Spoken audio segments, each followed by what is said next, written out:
I felt really good. And one of the most special things was the day before the race, I led a breath-focused meditation, which, to think about Ironman reaching out to Yogi Triathlete and asking us to lead a meditation, and they used the word meditation, not us. Like, I was like, oh, we're not calling this a meditation. Nobody's going to come. And they called it a meditation. I was like, all right, we're calling it a meditation. Let's go. And to think about that happening even 5 years ago is just incredibly gratifying. And we've gone through a lot, as everybody does in this life. Nobody gets a free pass. And to have moments like that, I told meditator Bob, I was like, I just want more. I just want more. I want more. I just want more of that. But it's, his answer is always be humble. Be humble. And I was humbled by that and honored, and that was beautiful. And thank you to everybody who passed me on the bike. I get passed a lot. Passed me on the bike and the run and just gave shout outs like, hey, thanks so much, Yogi. Like, thanks so much for the breath work. I tried it this morning. It helped so much. Like, thank you. And that was so cool. So I felt like I made a whole bunch of new friends for the race too. Yeah, it was pretty spectacular. We really had to bring awareness back to the present moment. Like, working with him is really important to be honest and be truthful and to stay in the moment to give ourselves the best chance of achieving that goal. And we had to push really hard in that last mile and even on the home stretch, and we didn't make the time.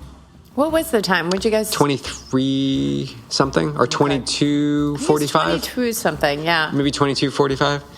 So we didn't hit the time, and just like all of us, Luca was dissatisfied with the outcome. For a brief moment, the attachment was there. And it's something we all work with too. So it was really important to just listen to him and hear his frustration of not hitting the time, but also that there's many more opportunities out there to race, and that we can't PR every single time we race. And it's been eye-opening to witness this through the eyes of an 11-year-old who's working through things that a lot of 40, 50, and 60-year-olds are working with on our team. It's this attachment to outcome, and that there's only one possible time to be your best.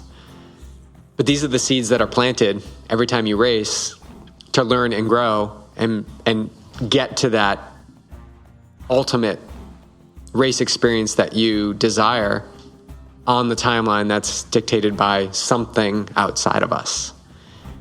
So we can effort all we want, but when the time is right, it will show. So it's important to continue to detach, to strive, and to really enjoy what you're doing and love what you're doing. Because if you love this journey, you love this process, you're always going to be successful. So my advice to Luca was, every time you cross the finish line, you're winning. Every time you cross the finish line, you're winning.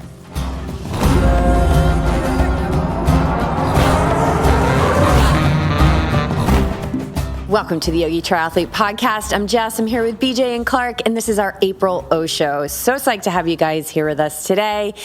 We hear from many of you, some of you, maybe just a few of you, that this is like your favorite show of the month, and I think it's awesome.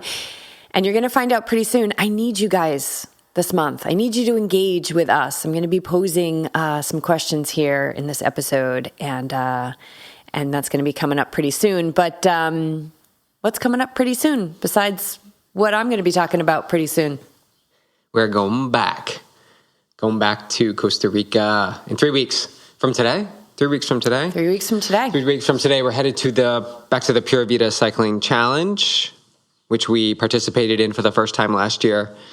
Jennifer and Dan, who we've had on the podcast and who we will have on again while we're down there.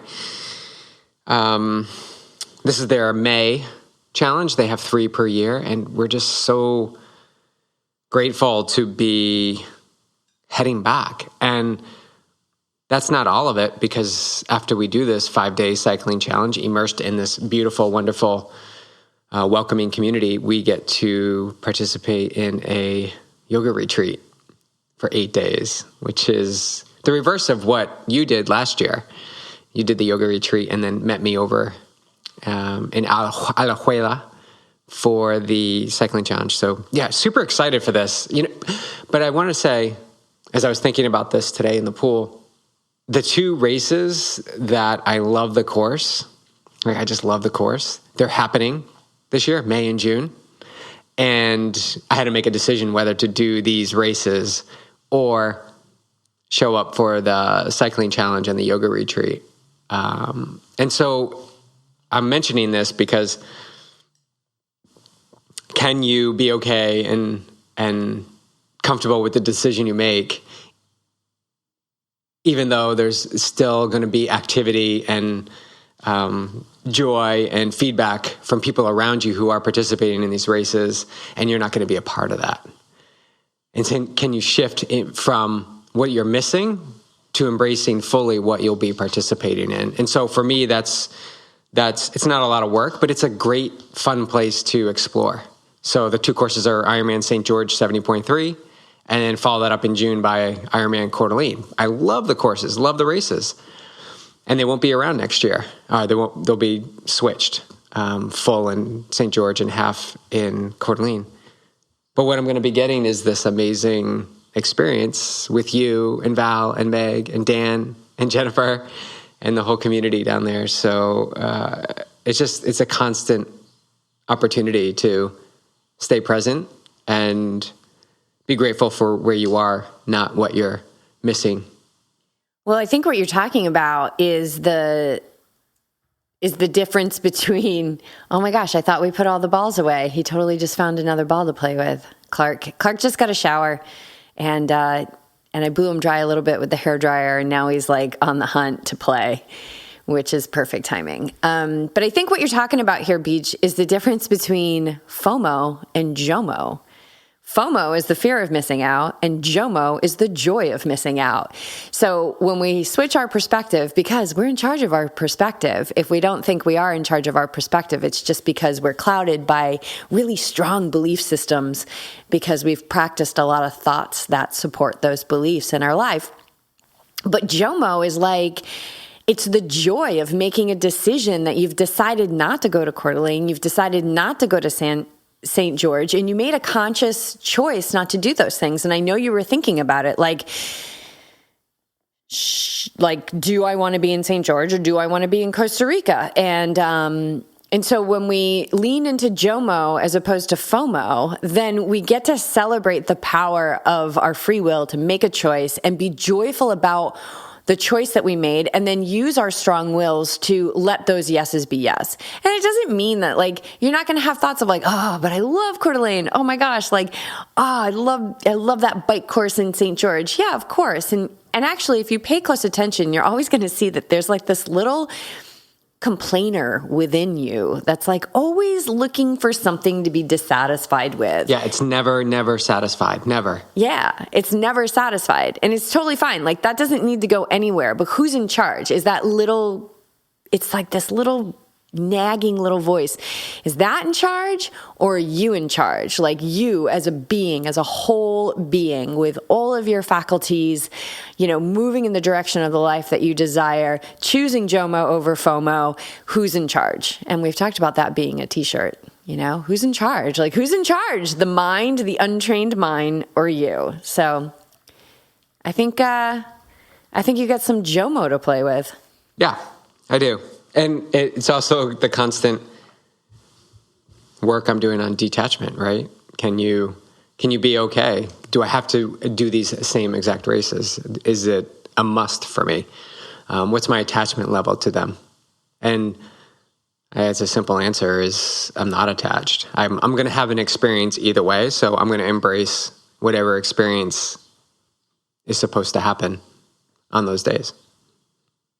And we are bringing the podcasting equipment down to Costa Rica, and we've talked about doing at least one, if not two, during the cycling challenge. And I won't go too far into those coming attractions. We'll just see how it plays out, and then we'll launch that out to all of you guys. And then we're thinking of bringing that over to the Namaste Cottage, which is a very It's a very private couple of days there that Meg and Val and I spend together before we go into retreat. And you're coming. You're going to be our roomie. You're coming one day after we arrive. So we're going to be in Nosara at the Namaste cottage for a couple of days before we move over to Blue Spirit on the 13th of May, which is a Saturday.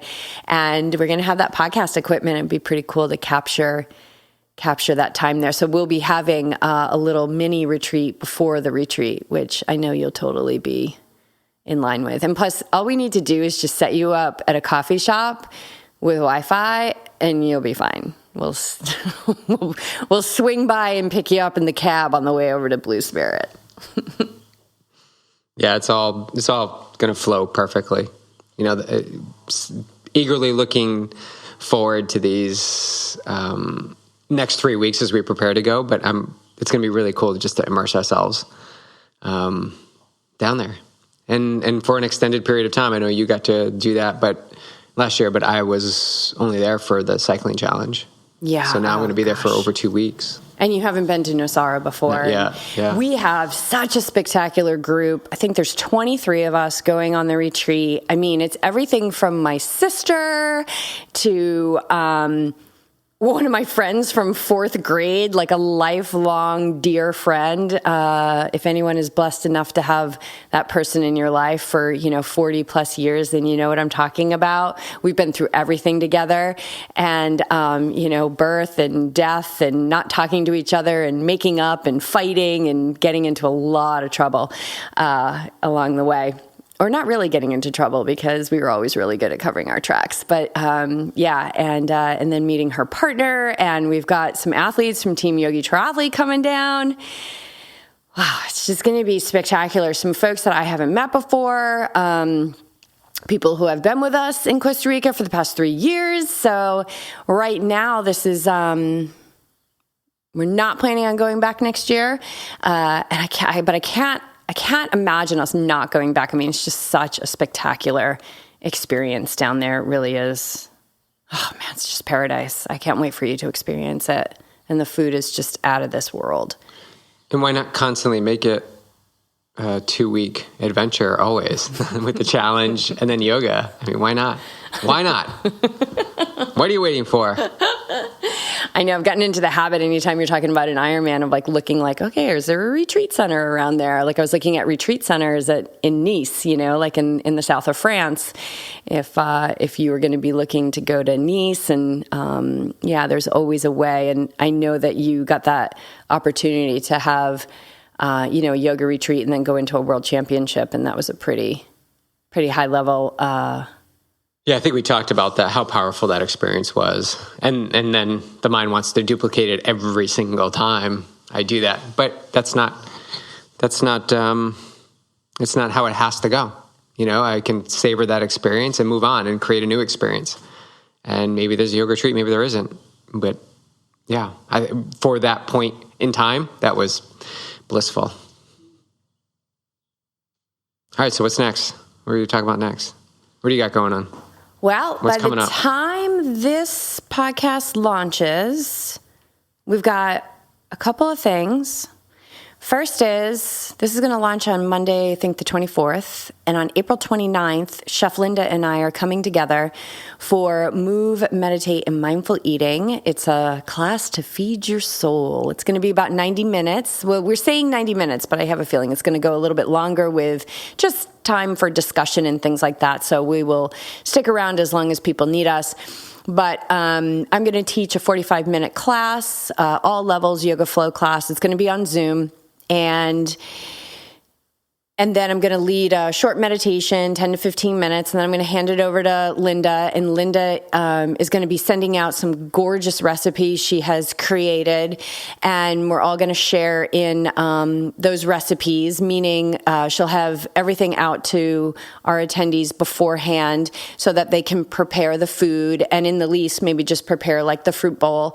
And then she's going to have a journaling prompt. So bring your journals. And then we're going to have time for Q&A. And this is a great opportunity to engage with Linda. She is a wealth of information. She is a health coach. She is a recipe creator. She is a plant-based chef. She's helping many athletes through Yogi Triathlete to up their game and their performance. And if you have not interacted with Linda, she's such a gem. And she's been on the podcast, but just to have that one-on-one interaction with her is so special. So we've got that going on the 29th. So if you're listening to this and you want to sign up, definitely make the investment in yourself for sure, because you're worth it.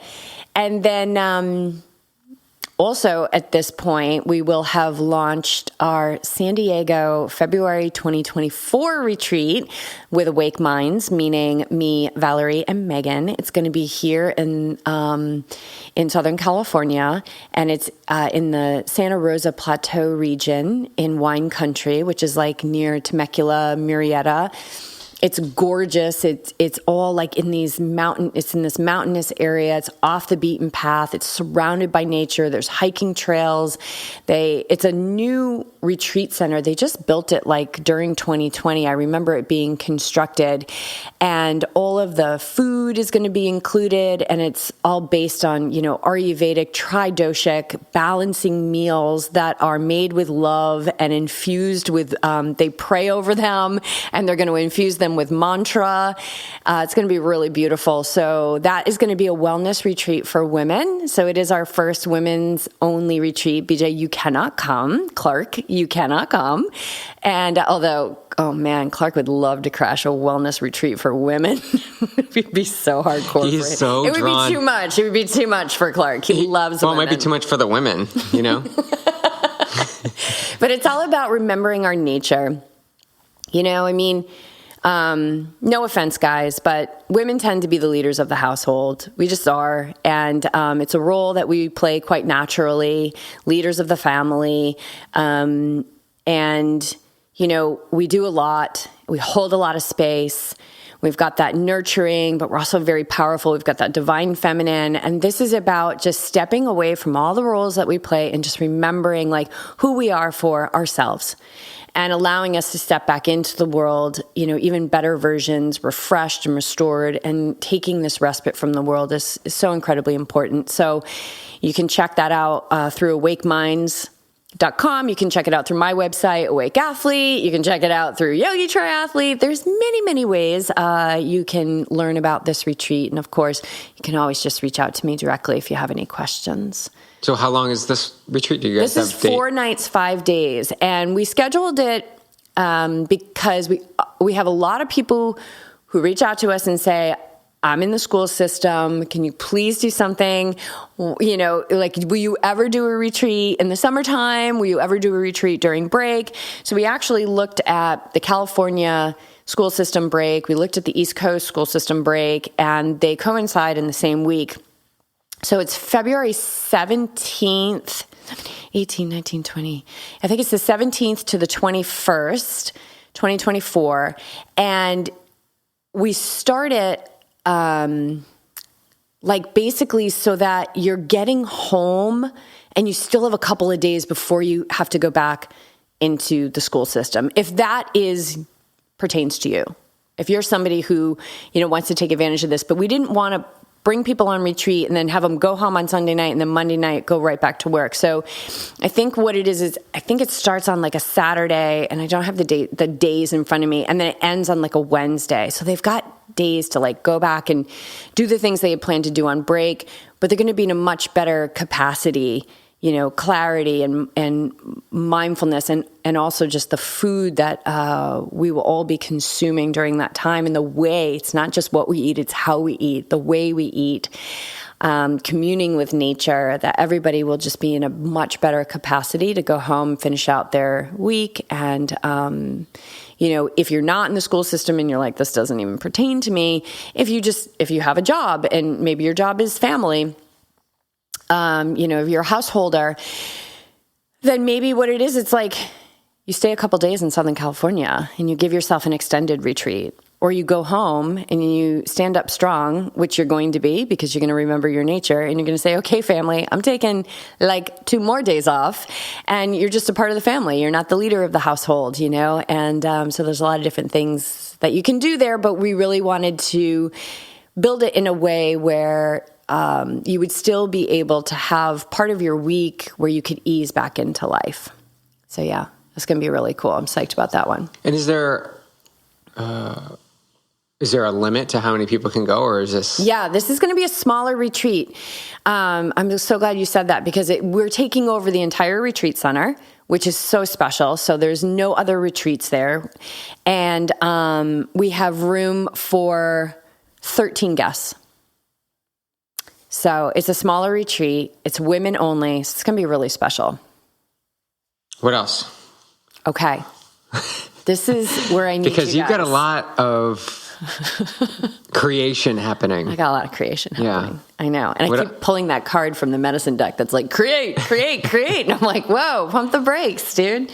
But it's good though. Creation mode is good because you're putting that energy out there and not being confined to how programs or retreats actually need to be set up. Like you can immerse yourself into the what ifs and the possibilities, and that's how all these things come about. And I know you're going to share the next one, which is about just continuing to pull the thread of curiosity until it comes to fruition, and that's what you're going to be asking our audience to help with. So yeah, share. Okay.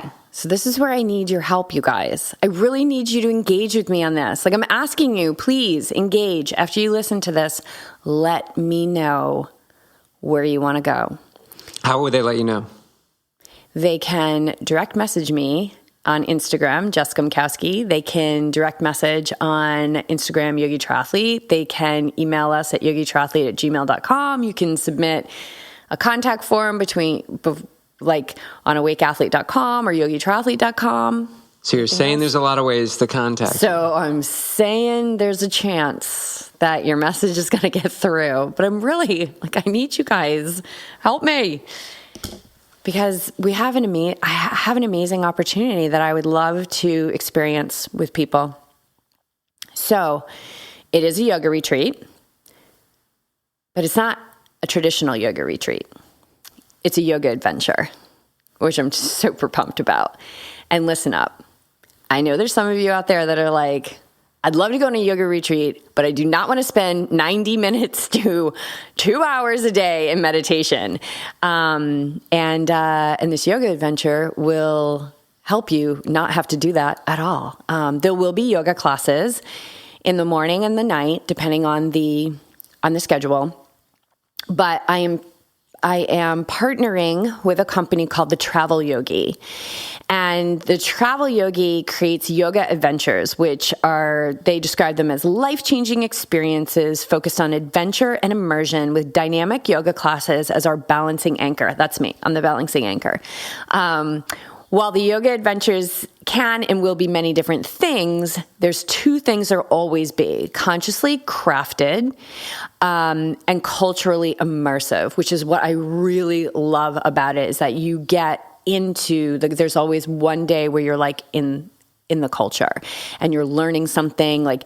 There's one retreat, I hesitate to even bring it up because this isn't an option, because this is one that I think you and I will lead later on, is in Bali. When you go to a family's house and you prepare lunch with them. So that's kind of just an example of what you would do. So the 2 destinations that I'm looking at, and so to work with the Travel Yogi, the first retreat that I offer, and it's just me. So, and this is the beauty of having this relationship with Megan and Valerie, is that, I told them I was pursuing this, and of course they're nothing but supportive. So it's just me leading it. And then we have a person on the ground who is an English-speaking guide all the time. So we're totally taken care of. And the itineraries are set, and they're totally amazing. And so the 2 locations that I'm looking at, because the first retreat that I book with them is private, meaning I am responsible solely responsible for curating the retreat, meaning bringing the guests in. This is why I need you guys to let me know if you're seriously considering and which one, forget seriously considering, ready to pull the trigger, and which one you'd pull the trigger on. So you ready for the 2 locations? Fire away. Okay. The first one is Peru. Okay. And the trip in one word is enlightening.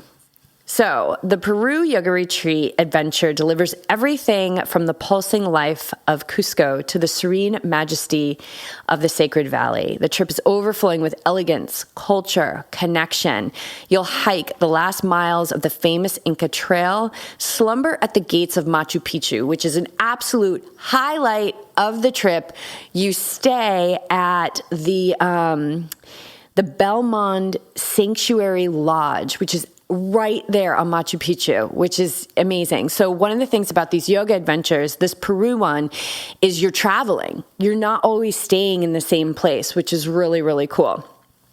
Then we're going to have yoga flows twice a day, unless there's travel. And then sometimes it's once a day, but we connect with indigenous communities, explore the archaeological, and soak up the Andean wonders through all of our senses. So they're saying that when you return home from this Peru retreat, you'll actively be immersed in the culture through physical and mental activity on this yoga retreat adventure. You'll return home imbued with a sense of serenity and an appreciation of ancient wisdom and truths from the Sacred Valley.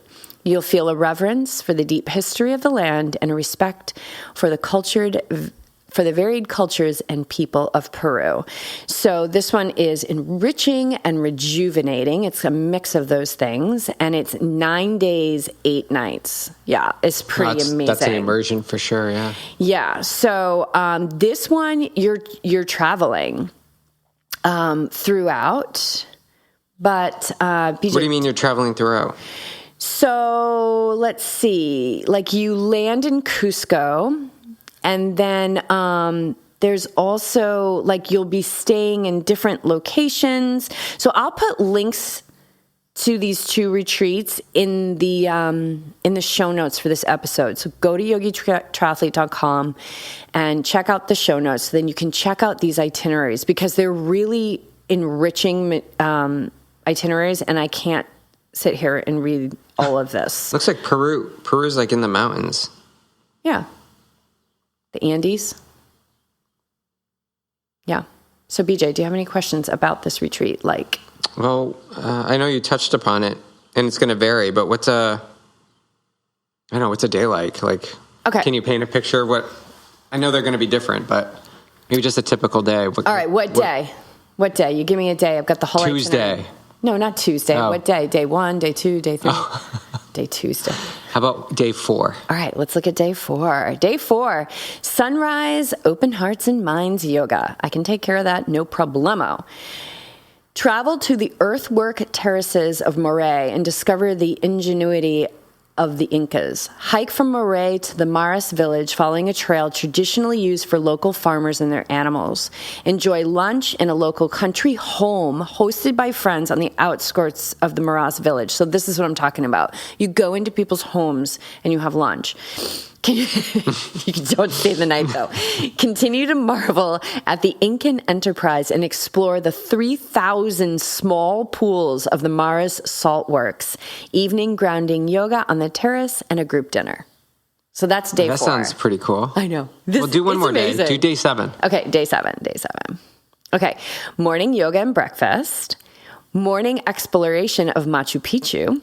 Delve into the theories of purpose of Machu Picchu, its Incan heritage, and astronomical, is that how you say it? Astronomical significance. The engineering, history, majesty of Machu Picchu and its marvels will fill your morning. Enjoy an early lunch and depart Machu Picchu for Aguas Calientes and on to Cusco. Explore town and dine in a local Cusco restaurant. And all that's included, right? So that's day 7. And there is 9 days. I had... Did you have a dream? No. But an unexpected liking to having Makamai come in and share the local stories and culture, even though she was there for less than an hour. It was really quick. And song, I think she had 2 songs. But having that local person there to share the culture, I thought was pretty amazing. It's actually one of the most amazing things about that retreat that we were on, even though it was less than an hour. So going into people's homes, I'm sure that's going to be an experience where you're going to hear things that you just normally wouldn't hear if you're at a yoga retreat and you're just staying in one space. Yeah. That was really powerful in Maui. Yeah, Makamai. It was amazing. We were all chanting. We were trying to chant like her. Eho mai. Eho mai. And so Mikila, who I've been talking with, the travel yogi, she was saying that, Peru is a moving adventure through various regions. It's jam-packed. It's a jam-packed adventure with lots of cultural immersion, hiking on the Inca Trail, and then, the highlight, which is really staying on Machu Picchu, which is amazing. Okay. Are you ready for the second location? Let's go. Okay. The second location that I'm considering is the Galapagos. That's pretty cool. I've always been curious about the Galapagos. Yes. And all the animals. Yes. And so the Galapagos, you have one home base for the week. Okay, so whereas Peru is like a moving adventure, you're going to be staying in different places. Galapagos, you've got this one home base, and you take boat trips to various islands throughout the week. So a lot of water activities, flora and fauna, and a naturalist guide with us the whole way. So the Galapagos, one word, prolific. That's how they describe it. The Galapagos Yoga Retreat Adventure is a once-in-a-lifetime experience. Giant tortoises roam freely and wild horses wander on the property where we stay, which is a UNESCO World Heritage Site. And UNESCO is United Nations Educational, Scientific, and Cultural Organization. So it's one of their locations. It's this amazing land where, like, if you look at the pictures you'll see, so you see like these giant tortoises are just roaming the property where you're staying. You'll swim with sea lions, visit the tortoise sanctuary, spot penguins, sharks, marine iguanas, and amazing blue-footed boobies. Focus on exploration and adventure. You'll spend every day in amazement at the wild beauty and boundless energy of the Galapagos. When you return home, you will be inspired by natural wonder of the Galapagos. You'll carry a sense of adventure, amazement, exploration when you return home, reverence, and a new respect for nature. Aside from memories and photos, you'll bring back a sense of awe at the diversity of life and the fragile beauty of our remarkable blue planet. This one, 8 days, 7 nights. Unblemished, wild, and beautiful. That's what they are calling it. Man, these animals, I'm looking at them right now. These big tortoises, these red crabs, the seals, and otters. What? Oh, we love otters. All right. Wow. What are your questions, BJ? Let's sign up for that one. You like this one? Yeah. Yeah. One thing that I had talked to her about was just, dietary concerns and things like that. And none of that's a problem. So if you are plant-based, if you are fully vegan, if you are gluten-free, or everything's, if you are just like an omnivore, you just eat everything, like you're good to go. So none of that is an issue at all. Let's get that out of the way. That's cool. Do you want to know some of the days? Day... Okay, this is fun. 2. Okay, day 2. Ooh, we're so excited to be there. Okay, sunrise yoga, early breakfast before a big day departure. Bartolome is a crown jewel of the Galapagos Islands for its special geological features, amazing dual crescent bays, and verdant wildlife. Today is all about pinnacle rock, Galapagos penguins, white-tipped reef sharks, sea turtles, naturalist guiding hiking, guided snorkeling, early evening return to Santa Cruz, dinner, and crash out sleepy time. That sounds pretty good. I like the sleepy time. I do too. All right, that's day 2. What other day? Last day. Ooh. Day 7. Sunrise stroll to the pristine Las Grietas local swimming spot, breakfast in town post-swim, and then explore Puerto Ayora. Head to the Charles Darwin Research Station. Check out the fish market. That will be an exercise Optional. in non-attachment for us whole food vegans, and that's okay. I can support you through that. And this is a cultural fact of this environment, so it's not about resisting it. Explore town, shop, or grab a drink. Waterfront with a sea lion, and in parentheses, seriously, it says, lunch on property, sunset yoga, and dinner in Puerto Ayora. Soak up the people and animal vibes. Yep, Galapagos animals go everywhere. Wow. I mean, sea lions and turtles. And penguins. Like, what are the penguins doing down there? The sea lions and turtles, it's pretty cool. So, you guys, I need your help. So what are you asking? So, this is a huge undertaking, and I understand it's nobody's issue, but mine.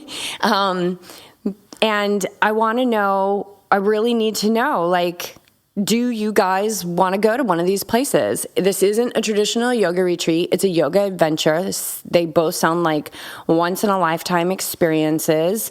One of the cool things about the travel yogi is they are hooked up with Tomorrow's Air, which is a conduit for conscious climate change. And what they do is they partner with travel companies to help remove their carbon footprint. So that's kind of a beautiful thing that they're also partnered with. And what I need to do is once this launches and I hear back from all of you amazing listeners, look, we see the numbers. We know there's a large amount of you that listen to this show every month, like as soon as it's launched and within the first week. So please give us even if you say, oh, hell no, I don't want to go to Machu Picchu. Like, no way. Galapagos sounds like it stinks. Just let me know if it's a hard no too, because I would love to curate this experience with you all, and but I can't do it without people coming with us. So check out the Travel Yogi. It's just the travelyogi.com, and we'll put links to these two. But these are the two that I'm considering. They've been working with me. They've been so wonderful. I love the way these women work. They're like, just the experience has been super patient and spacious, and making sure that everything is a good fit for the yogi triathlete community. Really, they have been looking into yogi triathlete and just think that this is a great fit for athletes. And so do I. And so, yeah, let me know, because when I come back from Costa Rica, I'm going to let them know what, I'm going to make a decision on the location, and then we're going to move forward. So the soonest this retreat would be 2024. And, and then we'll go from there. So 2 options to vote on. We've got Peru and we've got the Galapagos Islands. Yep. Peru is like a jam-packed moving adventure, and there's stuff every day. But Galapagos is like you get to that UNESCO World Heritage Site, and that's where you're staying for the week. And then the other one you'll be kind of packing up and going to different locations. And no dates are set right now. No. It's just you're gathering interest as to which direction you should pursue to put on a retreat. And then dates will be announced, prices announced, and prices are on there right now. Okay. Yep. So prices are already there. So just dates of what you'll select, and then people can actually choose to participate in the actual retreat. Okay. Yes. And then once we have success with this first private retreat, and they get to see how I work and I get to see how they work, then I will be a partner with them where I can offer retreats, and it will go out to all of their 20-something thousand followers. And of course, that will be a big help. So I'm really looking to the Yogi Triathlete community to say, yeah, girl, let's go. All right. So we need to help you out here. Get this first one solidified. Yeah. Okay. Let's do it. I say Galapagos. You do? Yeah. Okay. So quick. Both. I feel like it's a matter of time before I go to both of those locations. So if it's not Peru or it's not Galapagos, it'll be the other at some point. Yeah, because I'm not stopping this anytime soon. This ability to incorporate yoga and see the world. And, I just feel like this community is not about like going to a resort and sitting on a beach and drinking lots of pina coladas and eating a lot of heavy food. Mai Tais. That's what we did at our wedding. We want to see the world. We want to expand and be adventurous. And I think that, to be able to partner with a company like the Travel Yogi, who is consciously crafting these experiences for people, I've been talking with them, and also the owner of the company is Luca's mom, Wendy. This is how I found out about. She's also an amazing yoga teacher, and she's doing a retreat through them, and I checked it out. Well, the owner used to be one of Wendy's students, so it's just even having Luca's mom, vouch for them, and then of course they called her as soon as they saw my application, and she vouched for me, and it seems like a really nice fit. Like, it's a small company. It's basically the woman who owns it and then another woman. So, small company. We're not traveling with this huge company, and it seems like all the I's are dotted and the T's are crossed. Well, all right. So what else do you have on that? That's it. We're out. All right. Well, since you mentioned Luca, and what we didn't cover in the SmackDown with the team is, what our experience was like at Oceanside 2 weekends ago, and also what it was like the day after the race to run the 5K with Luca for his second year. So, yeah, I want to touch upon that if we can shift gears. Please. A little bit. Yeah. So what was... I'm sure people binge. We've been hearing feedback on a lot of our listeners who have listened to that SmackDown of Oceanside. Aren't those guys amazing? Well, first of all, it's really cool to pull together a team race and to get a bunch of people together. And although it was the Tri-Club Championships in the Southwest region, I believe, or West Coast, I can't remember, championships, it was just good to have people on course, and then our community of supporters who came up and watched, and then our podcast listeners coming up and saying hi, and then just the people that we know here that run in the same circles as us being out there. And it was just it's really cool to do a race with so much support and people So we're going to be planning some races for next year. We're already talking about it to pull this community together again. But let's talk about St. George. I got St. George on the mind. Oh, JOMO, dude. Let's talk about JOMO that. Because I'm thinking about St. George in 2024. You're not thinking about St. George in 2024. I'm doing St. George in 2024. That's such a BJ race. All right, Oceanside. How did it go for you? This is your first Oceanside. My first Oceanside. Yeah, it was one of my slowest times. I'll just get that out there, and honestly, it didn't really matter. There was a lot of things to get caught up in, and my mind was like, really, this meditation thing, it just works. It works so well, and it stays with you. It's not like motivation, which is like temporary and fleeting and never shows up when you need it. Connection to a calm mind is like, it just shows up for you effortlessly. And it was really cold that morning, and it's been a trying winter here. It's interesting because meditator Bob tasked me with, focusing on contentment, which Mother Nature has given me a great opportunity to focus on contentment. We have been under a lot of gray clouds and rain, and what I'm doing is just really focusing on how healthy the earth is right now, and just the flowers and the bees, and oh my gosh, it's amazing. But it was cold that morning. The water was cold. It was, I had made a last minute goggle choice, which I didn't double think. And these goggles have never given me an issue. I've probably worn them 4 times. And from the first stroke, they were just filled with harbor water. Had to stop like 6 times. So I'd get to the buoy and I'd sneak behind the buoy and I'd take the goggles off and I'd press them as hard as I could and just pull the things.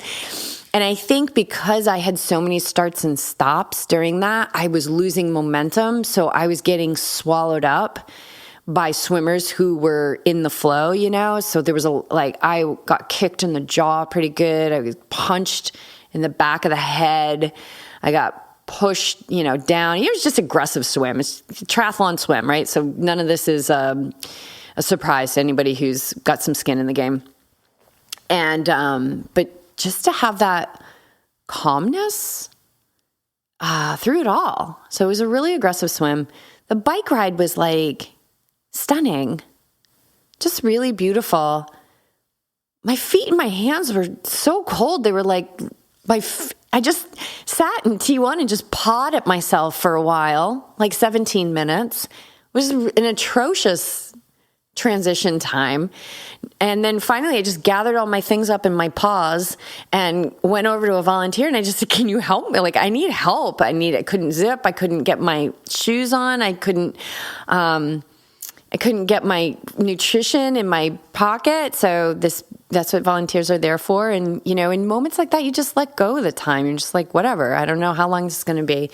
And the bike was great. I finally got my feet back around mile 40. I think it was about mile 30 before my hands came back. And then I felt really great on the run.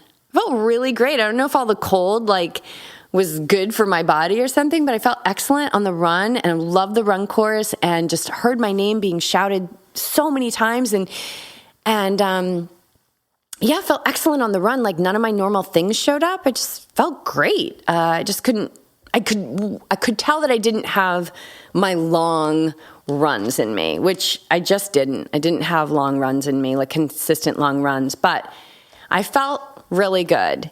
And one of the most special things was the day before the race, I led a breath-focused meditation, which to think about Ironman, reaching out to Yogi Triathlete and asking us to lead a meditation, and they used the word meditation, not us. Like I was like, oh, we're not calling this a meditation. Nobody's going to come.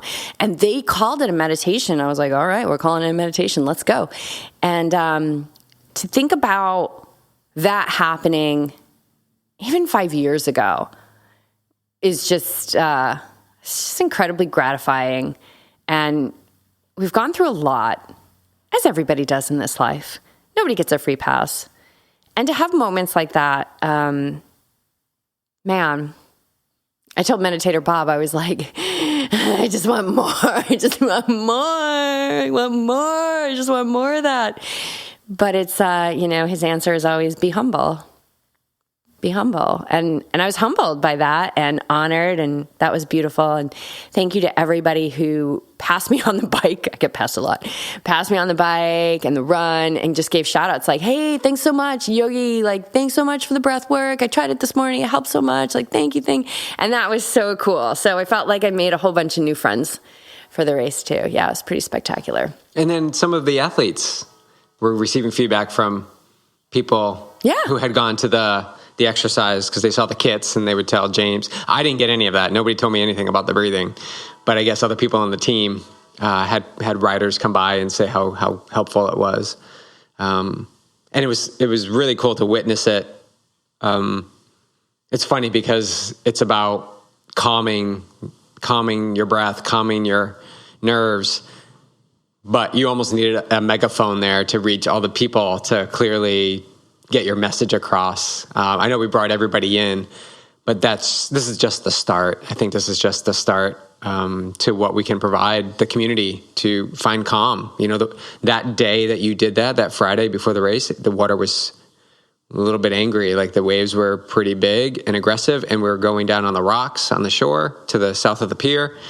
And there were a lot of people there who chose not to go in, but they were witnessing and watching people, and you could feel the energy. You can feel the unknown and uncertainty. And it was great just to chat with them and sort of calm their nerves a bit and understand that there's ways to actually move through that belief without actually getting in the water. Like you can actually begin to work on the mind even before you dip your toes in.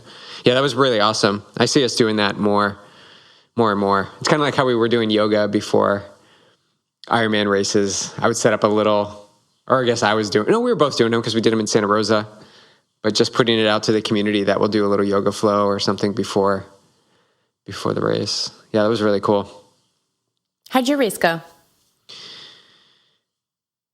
I was so grateful, super grateful to be on that start line. I didn't know what was going to happen just 6 or 7 weeks earlier if I was actually going to be able to participate due to some sensation, in my hip still from leftover from the fall. But something had shifted. Not you didn't fall. No, I didn't fall from fall racing. Fall racing. 2 Ironmans and a half in 4 weeks or in 5 weeks. You did a lot last year. Yeah. Shout out to Lawrence at Inner Runner. I can't stress enough how important it is to find your guru, your guide to the body. I know my body really well, but seeking outside assistance when needed and to actually implement those words and actions that they provide you is the key to success. That is what allowed me to get to that start line. Like, yeah, Lawrence was there and he provided me input, but me actually had to do stuff every day to put my body into position to show up. So I was really in gratitude. I didn't care about the cold.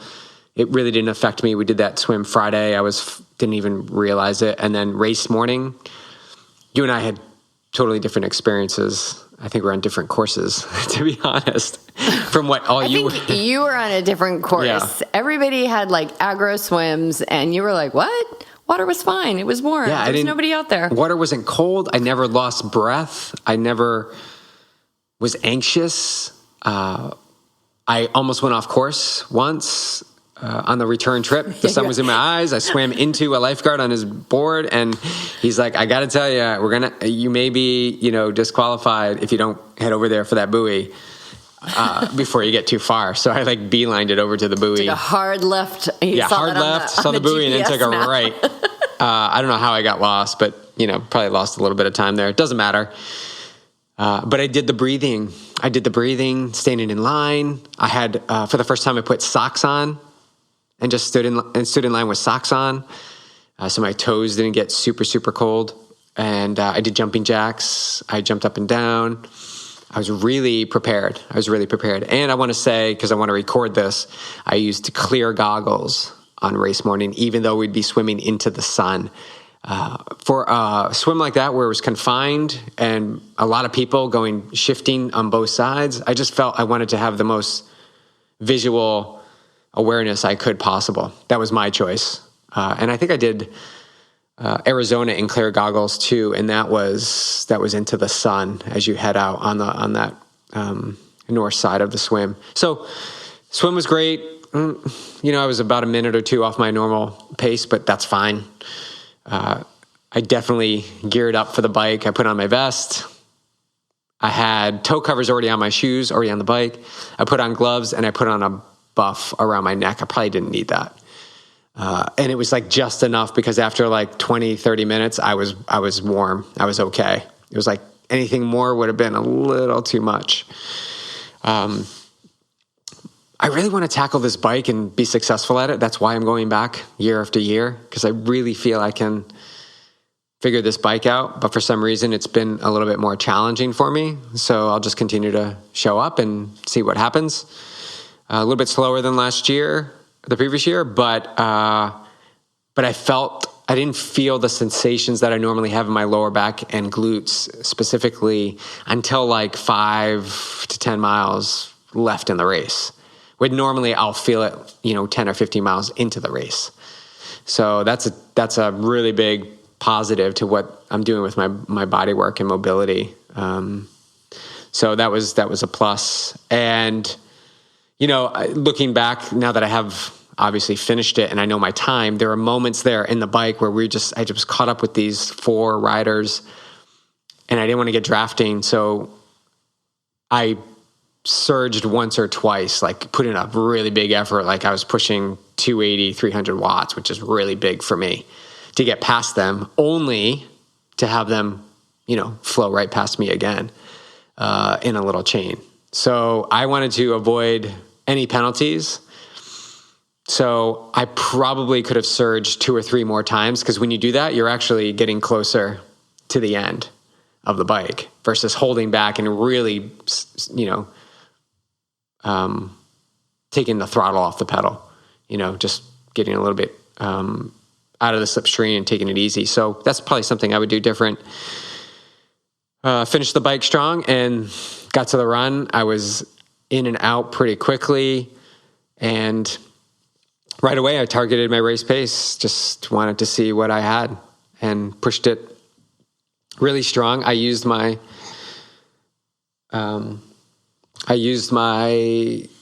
nutrition, so my handheld soft flask with Right Stuff and GU Roctane. And because I don't like to carry something, I felt this urgency to put it down quicker. So that actually helped me. That's, what did I say, 2,100 milligrams of sodium in the first 7 miles. And then I was able to take the water bottle, which is collapsible, because it's one of the soft ones, and just shove it in my shirt. So then I had nothing in my hands, which I really like to run with. And just let it flow. Just ran what I could, focused. I love the course. Gave shout outs, not too many though, because you gotta stay focused. I bombed the downhill down Sea Gaze, which was fun. And I love that run course, and gave myself a chance. I put out a good effort, a little bit slower than last year, and that's okay. Again, I'm super grateful that I was actually able to run with no sensation at all. So it's funny how you go into these races and you feel things in the body. And, there's mornings I walk down the stairs and my heel is like, there's like a knife. There's like knives on the stairs and they're going through my heel. And it's something that ebbs and flows. But on race day, there's like none of that. Even though I ran barefoot out of the water, I ran barefoot when I had to rack my bike. Like I ran that all barefoot because I left my shoes strapped to the bike. I was fine. So great day. I ended up finishing 12th in my age group. I thought you were 11th. 12th. Oh, 12 seconds off But I was 12 seconds out of the top 10. Oh, 12 seconds between. And there's so many places I could have saved 12 seconds. So many.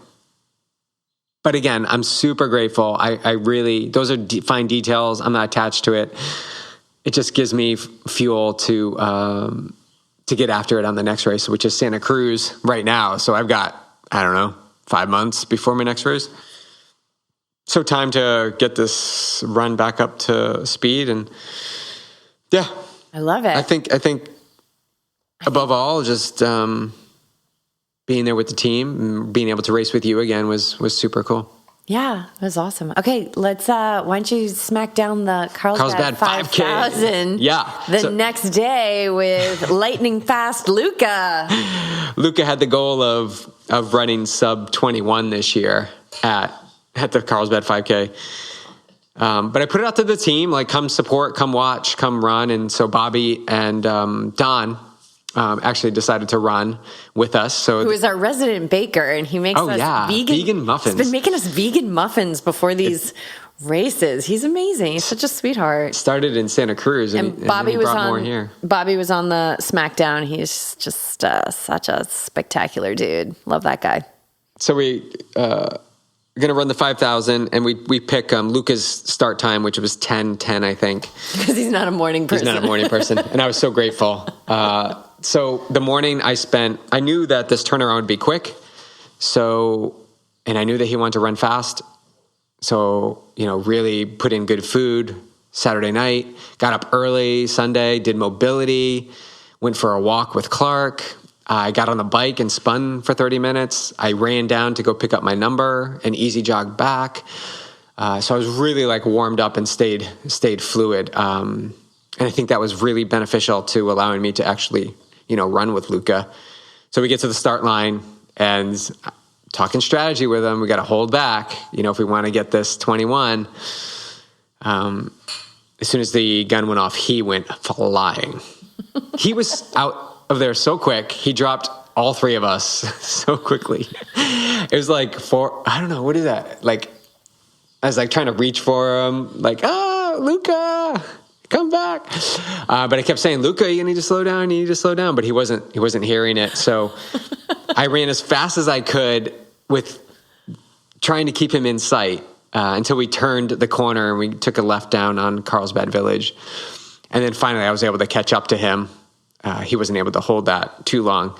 And then we just started pacing and going for it. And really a good practice in seeing what the body is capable of.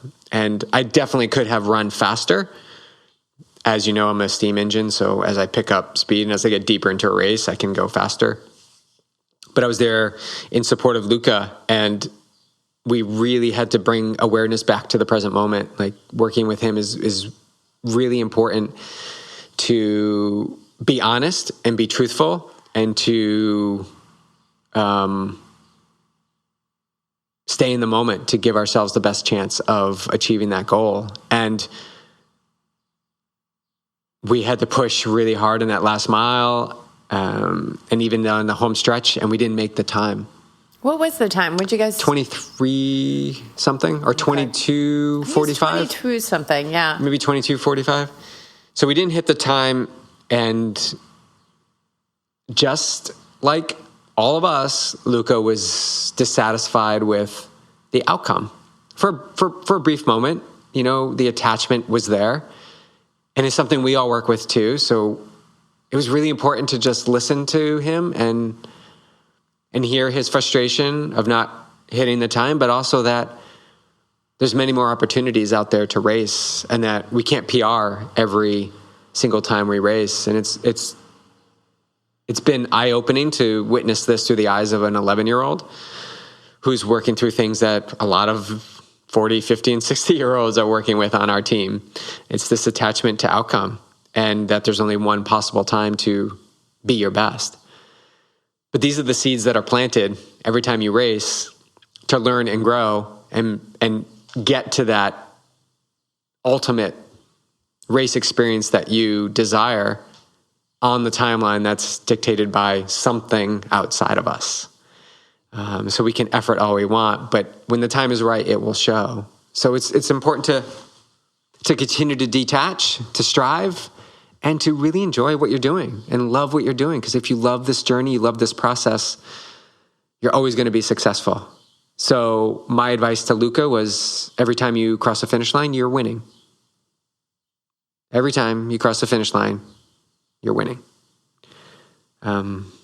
Yeah, really, really special experience. Thanks, Bobby and Don, for, being out there and running, and shows you that you can do a half Ironman one day and run fast the next day. Anything is possible. It was so cool to see, Bobby and Don, and then, and then like Bobby interacting with Luca, and, and then interacting with Wendy and Rob, Luca's parents. And it's just, man, this community, like, whew, it really just floors me. The love and support, and, we touched upon it on the SmackDown, just how this team welcomes in people, maybe athletes that are on the team, but they're in town. Like, it's like immediately their family. It's kind of like how you and I feel when we go to Costa Rica. It was like all of a sudden we were family of like this massive cycling community. And that's what this community does. And it's like, it's just whatever Yogi Triathlete is, like whatever this force is that has called us all to more in this life, and has called us all together, and has called you and me to so much, being stewards of this entity. It's a really powerful force, and it's, it's the elephant, it's the community, it's the endurance, it's the loyalty, it's all the things that elephants represent. And, boy, to see it so effortlessly, to see this energy effortlessly flow through this community and our team is just so incredible to see. So I bow to everyone, bowing to everyone. I'm going to steal what Mike Riley is going to steal from us with the connector philosophy, this role of connection. And that's what we do a lot. We connect a lot of people. And I'm thinking about now Bobby's connected to Wendy and what she's doing with Luca, and, sending athletes up towards Mendo in a couple of weeks, or when this launches a couple of weeks ago, and stopping at Healdsburg Running Company and seeing Skip and Ralphie there. Like, we're connecting communities of people together. And from that, now they've got a connection that's separate from us. We're actually not involved in that conversation or experience, even though the drops or the seeds were planted with us. They can take it from there and form their own little communities out of that. And yeah, I'm glad you mentioned that. It really is something special that we have always wanted, and now we're seeing the benefits of it actually coming into physical manifestation. Super grateful for the community at Yogi Triathlete. Super grateful for all you listeners out there. And if any of this resonates with you and you want to share that, please go ahead. We'd love to hear from you. And just keep being you. As Jess likes to say, the world needs you to be more of you.